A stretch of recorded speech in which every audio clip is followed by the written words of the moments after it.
Hello, everyone. This is Lynn with Farmer Street Pantry, and we're getting ready to go live for our next episode of Food Talk Live.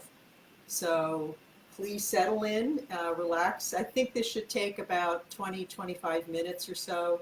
Our topic today is non-dairy milk, and we're going to take a look at 7 different non-dairy milks. We're going to make, or I'm going to make one and tell you about the rest. So good to see you, and so glad that you could join us. Again, you're watching Farmer Street Pantry's Food Talk Live, and my name is Lynn, and today we're discussing non-dairy milk. So maybe you have some ideas about your favorite non-dairy milk. Maybe you've been making non-dairy milk for quite some time and you would like to pass along some suggestions.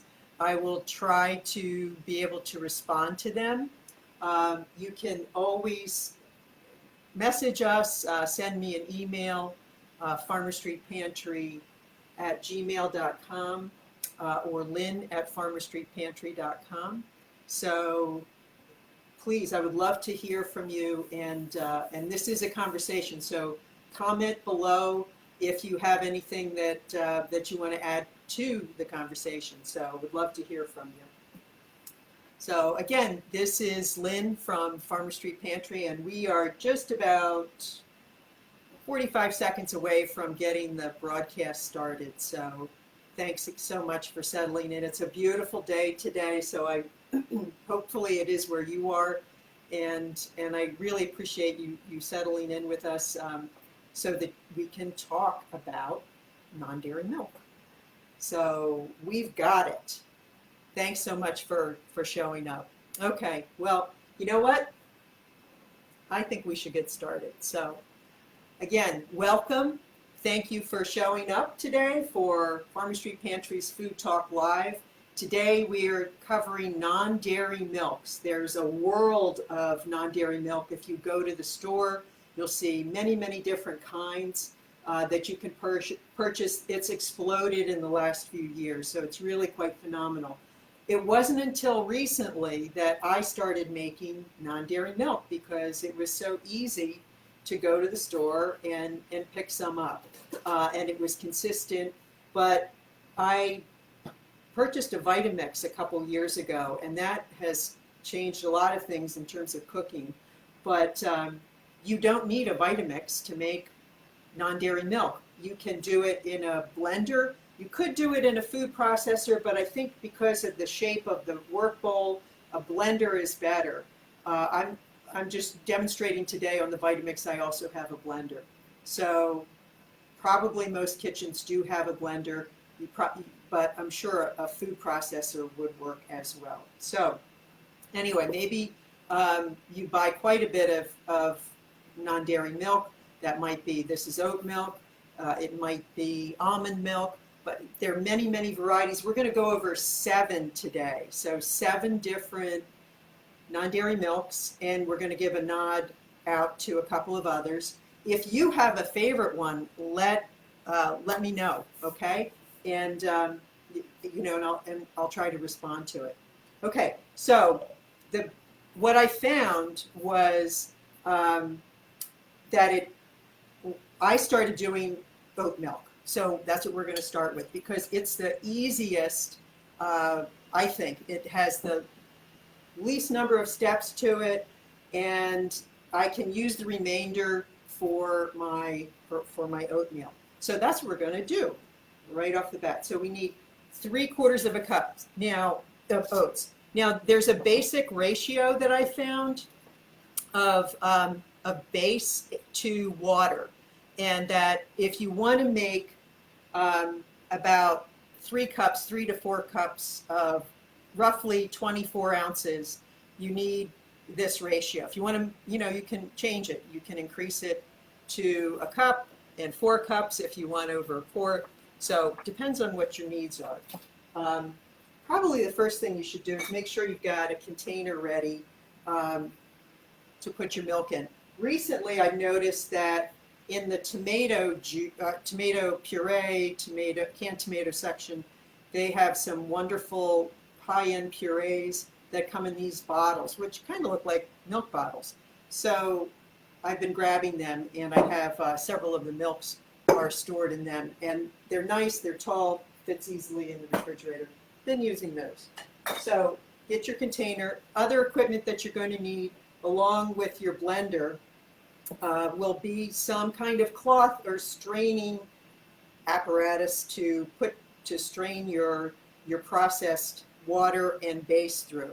I use cheesecloth. I'm sure a lot of you have nut bags, and that's not someone's nickname. A nut bag is a bag like a cheesecloth that is more constructed, and you can put it around your bowl and pour your mixture through that. I don't actually have any. I'm happy using cheesecloth, and that's what we'll do today. Sometimes even just a fine strainer will be adequate, will be all you need. And especially for something that might, like oats or flax, that might get a little kind of viscous, sometimes they recommend that you put it through a strainer and not through a nut bag or a cheesecloth. But for today, we're going to use the cheesecloth. Now, what I do ahead of time is I dampen the cheesecloth just so it's not extracting more liquid from it, and it also starts to pour a lot faster. So this cheesecloth is slightly dampened. You can also use a t-shirt that has a thinner weave that's not really dense. Maybe it's old and worn and on its way to the rag bin, but you could cut that up and use that in this case. All right, so we're going to take the basic recipe, 3 cups of water, right in we go.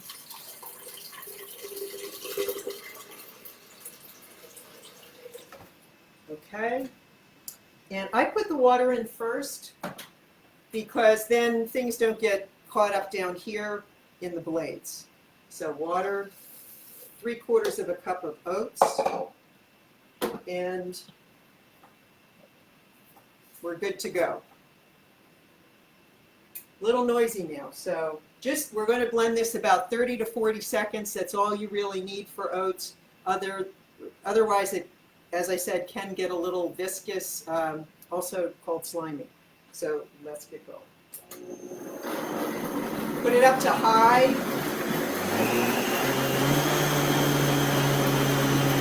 Wow.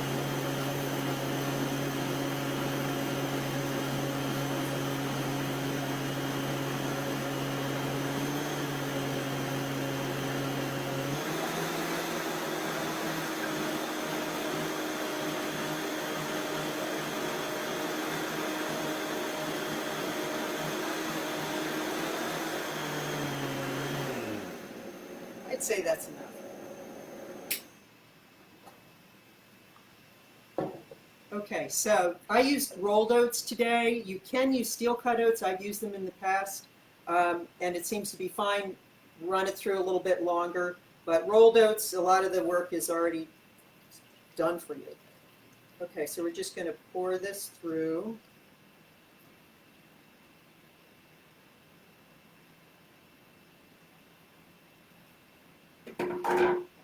And then, because the cheesecloth is just one layer that I used, depending on what you're straining, you might want to use 2 layers, but I'm just using 1 layer today. So you just want to gather it up to make sure that it's all enclosed. I give it a little bit of a twist, and then start to squeeze through. At first I was just squeezing from the top, but then once you get going, you need to squeeze in the middle a little bit. Otherwise, at the end, you'll unload this and you'll realize that there's still a wet middle to the remainder. So, okay. I think that looks marvelous. It's over here, and then what you have left, I call the remainder pulp. This is still very much alive in your kitchen, and later we are going to talk about what you can do with the remainder. For now, we're going to put that over here. And the cheesecloth is super easy to clean. If I'm making a couple of batches, I just rinse it out. Don't worry about washing it. It's fine. It dries very quickly. It's a great thing to have in your kitchen. I really recommend getting some, and you can get it at the supermarket anyway. Okay. All right, so what we have is beautiful, creamy oat milk. And this will keep probably about 4 or 5 days, maybe longer, depending on how cold your fridge is, in the refrigerator. I've got it here in this bottle. You're going to notice that it's going to separate, and you need to shake it up. Oat milk is really versatile. It's become super popular because now there's a brand by Oatly that you find in Starbucks, and they're foaming it up and so forth. I find that homemade oat milk, I really can't foam, because I need to play with it some more. But I think it's because of the things that they might add in commercially produced oat milk. I know that there's an Oatly blend that combines coconut and maybe a little bit of oil. So anyway, oat milk, it's great, all purpose. The thing about homemade oat milk too is that if you're heating it up in the microwave, it's going to cook a little bit and it's going to get thick. So I like to add it after I'm done brewing the tea or the coffee. And when you add it, it then has a certain viscosity. It will thicken up a little bit in the presence of the hot liquid. So if you heat it up ahead of time, you might be a little disappointed, and it'll turn kind of into like a pudding, especially at the bottom of the cup. So I find that oat milk added after you've already brewed your hot beverage is the best application. If you heat it before, it's going to get too thick. Commercial brands don't do that, or they don't do it as much. Not sure what they do to make it so. But for homemade, you might want to try another milk. Okay, so that's the basic. That's basically what you do. I mean, it's simple: water and your base ingredient. Now you can add some other things to it if you want a little sweetness. A lot of people add dates to the mix. You might add spices. You might add a little bit of vanilla. It depends what you want to do with it. I tend to make it just plain and flavor, flavor as I go and have it sitting plain. Okay, so the next one that I wanted to talk about is flax. And this, I really had never purchased flax milk before. And making it and playing with it over the last couple of days has really been very enlightening, and I've really come to appreciate its properties and what it can do. Well, you might know that flax, they say, is very healthy. It has a lot of omega-3 in it, and so it's interesting that you can turn it into a milk. And it's super easy. I had it after oats because it's kind of the same thing. The only thing different is that the base is smaller. The basic ratio changes here with flax. You only need 1/4 cup to 1/3 of a cup of flaxseed. I used whole flaxseed. You can use the meal. You might need a little bit more of quantity if you're using the ground up flaxseed or the meal. But just 1/4 to 1/3 of a cup to 3 cups of water, that's all you need. Now, the procedure here is a little different. By the way, I will have a link to these recipes. Unfortunately, I didn't get it up right now, but by tonight or tomorrow, I will have those come back to the description, and then you can access them. Also, if you want to sign up for our newsletter, our next newsletter will have all of the recipes from the last few episodes. So check out the website that I've posted, the link to our website page where you can sign up for our newsletter, and then you can get your recipes. So anyway, back to flax. The procedure is a little bit different. You want to blend for a minute, let it rest for 2 minutes, blend again for a minute, let it rest for 5 minutes, and then give it a quick blend for 30 minutes. There goes the cat food.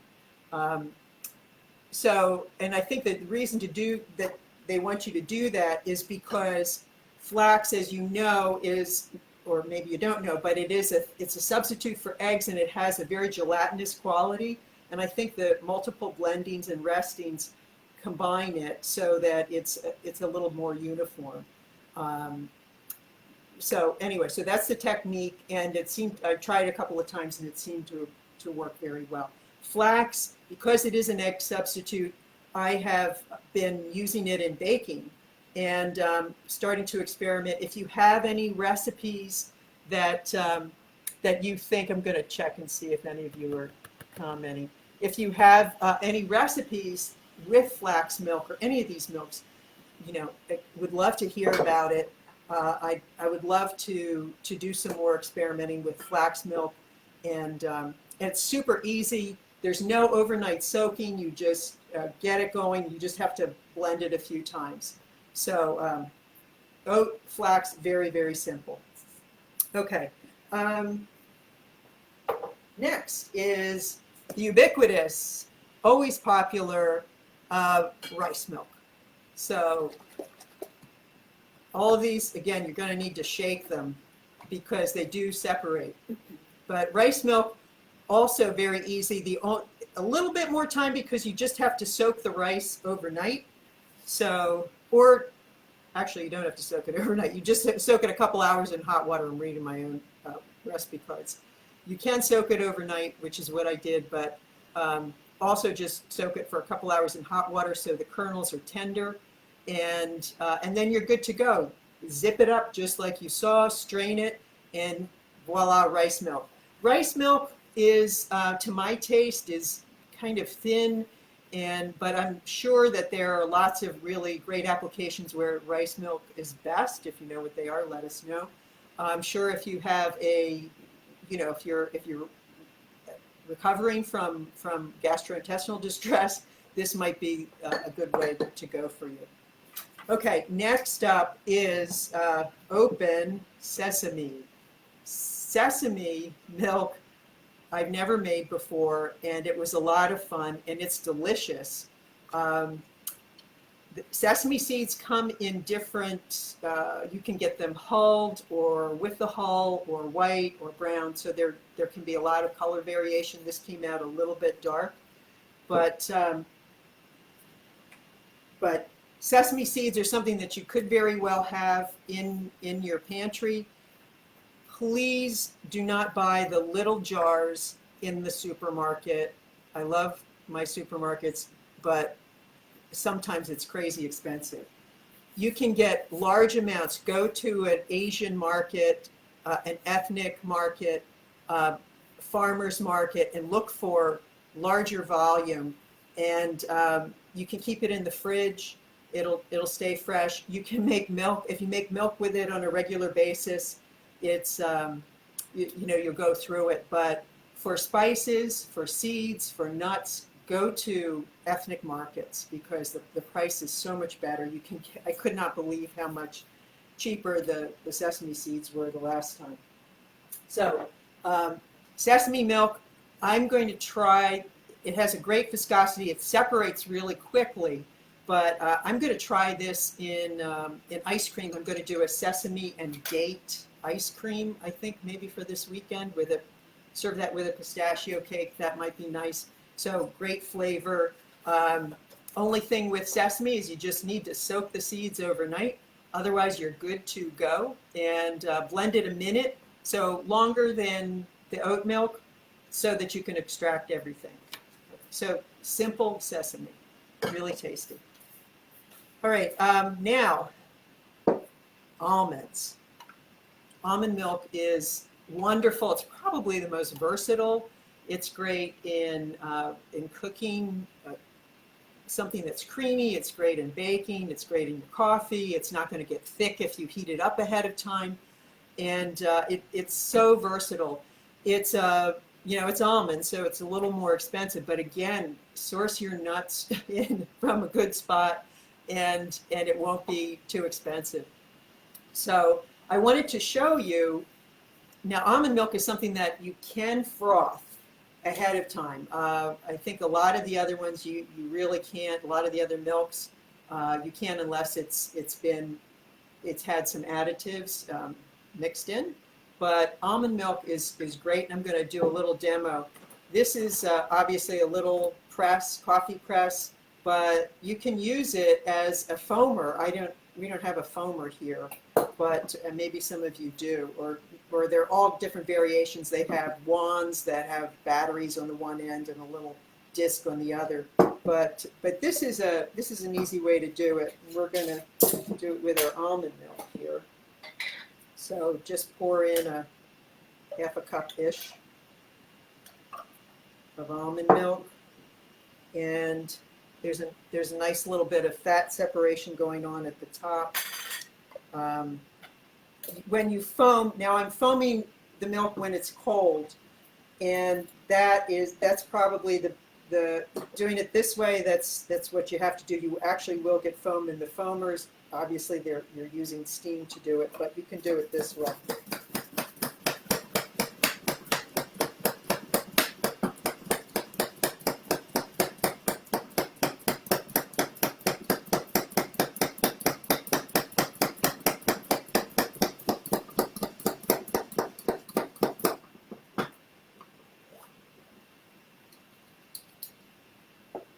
Okay, so it's not awesome foam. I think I got a lot of fat into it actually, but it does foam, and if you put this then into the microwave, it will then continue to and heat it up. Put it halfway up in your mug, heat it up for like a minute, and just at the end of the minute, it's just gonna about boil over, and you'll have some really nice hot foam.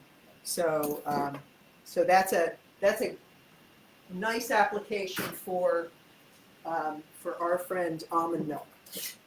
Okay. Oh, one other thing about making almond milk. So again, we're kind of moving along the continuum here of easiest to a little more involved. Almond milk, you need to soak the almonds overnight. And I get almonds with the skin on. Whether they have the skin on or the skin off, whether they're blanched or unblanched, you still need to soak them overnight. And if they do have the skin on, you want to take that off because it does add some bitterness. You could strain it out, but again, then what you have left over will have a lot of skin in it, will add to bitterness. But once they've soaked overnight, super easy. You just squeeze and the skin comes off like that. It's only 3/4 of a cup. It'll take you all of 5 minutes. It's really super easy. You know, when you're watching the news or whatever, just quickly go through and do the almonds. But that is a step that you need to take with the almonds before you go to process and strain. Okay, so the next is, whoops, there we go. We have quinoa. And starting to notice quinoa, it's really separating just in the few minutes since I've taken it out. You can kind of see the bottom. I'm seeing more and more quinoa milk commercially. Quinoa, again, high protein. It's a seed, not really a grain, I'm pretty sure. And ancient and comes from South America.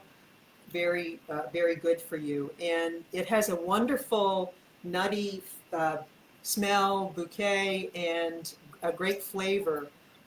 So I'm curious to try to do some more things with it. And I think it would go really well in maybe a savory soup, maybe a root vegetable soup. So, okay, I just saw a question. Specific type of rice you recommend using. I have found, I've used a couple kinds. I usually have basmati and jasmine rice around, and I've used them both, and they both produce the same. The jasmine's a little more floral. The basmati, I think, is a little nuttier. So it depends what you're using the rice milk for, but I think they both perform equally the same. So thank you for that question. Okay, quinoa. Now, quinoa, we're moving along the difficulty spectrum. So quinoa is a little bit more labor intensive, I guess you could say, but not really. First, you have to rinse the quinoa because it has a coating on it, which it uses as a natural defense to keep pests away, but it might be irritating, and you don't always know if your quinoa has been rinsed before you purchase it, so I would advise rinsing it. So give it a good rinse in a strainer, and then to produce enough for one of these basic batches, or roughly 3/4 of a cup of cooked quinoa, you would cook 1/3 of a cup of quinoa and use just 1/2 a cup of water. So please note the basic recipe is a little bit different. I used a multicolor quinoa. They're basically 3 colors. There's like an ivory, a reddish one, and a dark one. Maybe there's some others that are missing, but they've combined them all together here. And this is what I used. So have to cook your quinoa. And then when it's cooked, you can blend it right away. Again, 30 to 60 seconds, and you're good to go. And it's just like any of the other milks. All right, and finally, last but not least, is soy milk. Now, soy takes you can get dried soy from the natural food store, the grocery store. It's really inexpensive. You can get non-GMO, organic, exactly what you want.